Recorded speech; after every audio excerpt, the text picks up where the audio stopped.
Guys, stop scrolling for a second, okay? Stop scrolling. You have a problem. I have a problem. We got a problem. Our relationships. Our relationships are all jacked up. If you're anything like me, this past year has revealed that even the best, most solid relationships in your life have a few flaws. And if you're like me as well, then they don't just have some flaws, but some of those relationships, because of COVID and quarantine and shutdown and being in the house all the time, you can't get away from your kids, you're with your spouse 24/7, some of those relationships have gotten toxic, haven't they? Our relationships have gotten toxic. And what we want to do is we want to give you a few quick resources to help you heal toxic relationships. Tired and toxic relationships, you got to be proactive and heal them. And we want to help you today. A couple quick things to get started in healing is you got to realize that when a relationship is toxic, the healing doesn't begin with the other person.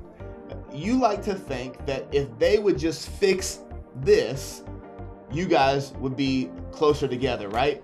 But the reality is, to heal your relationship, it's going to start with you. It's going to start with me. We have to look first to our own baggage, our own garbage, and own that to begin to heal toxic relationships. And secondly, we got to have faith over fear. The reality is, in our relationships, it's not just two people involved. It's not just us and them, but there's a God in heaven that cares about you and cares about that relationship as well. So we can't just have fears about what the other person may do to us or what they may think, but we have to trust that God is actually working in them and in us to bring us closer together. So we got to take all of our fears in that relationship and turn it over to God and say, God, we need help in this relationship. Can you help change me? Because I got my own stuff. You got your own stuff. Look in the mirror and say, I got my own stuff, right? And say, God, I need help with my own stuff. And would you help them as well so that we can grow closer together? So we got to own our stuff. We got to turn our fear into faith. And there's three specific things. Once we do those two things, three things that'll help you heal your toxic, tired, terrible relationships, okay?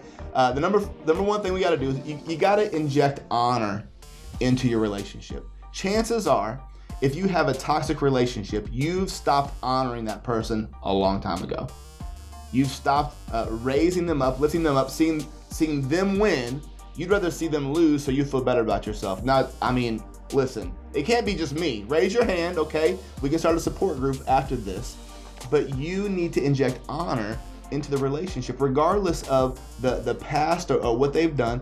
Seek to lift them up. If you want to maintain a relationship and heal that, you got to lift them up, because the reality is, when you honor them, it doesn't lift them up and drive you down. A culture of honor in a relationship lifts you both up. Number two, you can't just honor them. You got to trust them as well. You got to inject trust into the relationship. No relationship gets healthy with suspicion all over the relationship. You got to be able to trust one another. You got to inject trust into things. The Bible tells us that love hopes all things. That love is always hopeful and believes the best about the other person.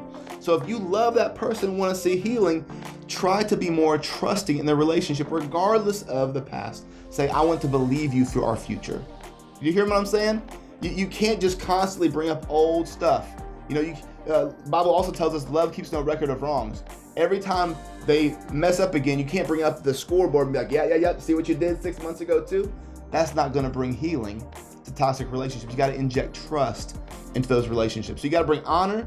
You got to bring trust. Number three, you got to inject loyalty into your relationships. This is the way we take relationships from toxic to sweet, from toxic to healthy.